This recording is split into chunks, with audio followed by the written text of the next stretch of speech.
Hi అండి, namaste. Welcome back to Rahit recipes. ఈరోజు వీడియోలో పన్నీర్ బుర్జీని ఎలా ప్రిపేర్ చేసుకోవాలో చూపించబోతున్నానండి. చాలా క్విక్గా కంప్లీట్ అయిపోయే రెసిపీ. ఈ రెసిపీ కోసం కూరగాయలు కూడా పెద్దగా అవసరం లేదండి. ఆనియన్, టమాటో, పన్నీర్ ఉంటే చాలండి పన్నీర్ బుర్జీని ప్రిపేర్ చేసుకోవచ్చు. మరి లేట్ చేయకుండా ప్రాసెస్ ఏంటో చూసేద్దాం. ఈ రెసిపీ కోసం ముందుగా గ్యాస్ ఆన్ చేసి ప్యాన్ పెట్టి 2 టేబుల్ స్పూన్స్ బటర్ కానీ లేదంటే నెయ్యిని కానీ యాడ్ చేయండి. నెక్స్ట్ 1 టేబుల్ స్పూన్ ఆయిల్ని యాడ్ చేయండి. బటర్ కంప్లీట్గా మెల్ట్ అయ్యాక 1 టేబుల్ స్పూన్ జీలకర్రని యాడ్ చేసి జస్ట్ ఒక 30 సెకండ్స్ ఫ్రై చేయండి. నెక్స్ట్ ఇందులోకి 1 టేబుల్ స్పూన్ అల్లం తరుగు, 1 టేబుల్ స్పూన్ వెల్లుల్లి తరుగు యాడ్ చేసి అల్లం పచ్చివాసన పోయేంత వరకు ఫ్రై చేయండి.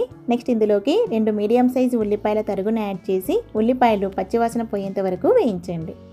నెక్స్ట్ ఇందులోకి 1/2 టేబుల్ స్పూన్ కారం, 1/4 టేబుల్ స్పూన్ పసుపు, 1/2 table spoon garam masala powder add చేసి అన్నిటినీ మిక్స్ చేయండి. నెక్స్ట్ ఇందులోకి 1/4 టేబుల్ స్పూన్ ధనియాల పొడిని కూడా యాడ్ చేసి ఒక 1/2 మినిట్ లో ఫ్లేమ్లో ఫ్రై చేయండి. నెక్స్ట్ ఇందులోకి 2 మీడియం సైజ్ టమాటాల తరుగు వేసి 1 టేబుల్ స్పూన్ ఉప్పును కూడా యాడ్ చేసి టమాటాలు కంప్లీట్గా మ్యాష్ అయ్యేంత వరకు మధ్య మధ్యలో కలుపుకుంటూ మూత పెట్టి ఫ్రై చేయండి. టమోటాలు కంప్లీట్గా మ్యాష్ అయ్యాక పన్నీర్ని చేతితో ఇలా క్రష్ చేసుకుంటూ యాడ్ చేయండి. మరీ పొడి పొడిగా కాకుండా ఎగ్ బుర్జీ లాగా చేసుకోండి. నెక్స్ట్ ఈ పన్నీర్ అంతటిని గరిటెతో బాగా మిక్స్ చేసి 3 నిమిషాలు మీడియం ఫ్లేమ్లో గరిటెతో కలుపుకుంటూ ఫ్రై చేయండి. 3 నిమిషాల తర్వాత 1/2 table spoon kasuri methi powder, 2 table spoons కొత్తిమీర తరుగును యాడ్ చేసి ఒక 30 సెకండ్స్ ఫ్రై చేసి గ్యాస్ ఆఫ్ చేయండి.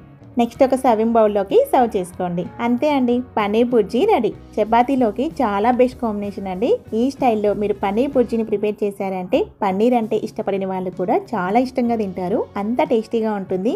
సో మీరు కూడా ఈ రెసిపీని ట్రై చేయండి. ట్రై చేశాక మీకు ఎలా వచ్చిందనేది నాతో కామెంట్ బాక్స్లో షేర్ చేసుకోవడం మాత్రం మర్చిపోవద్దండి.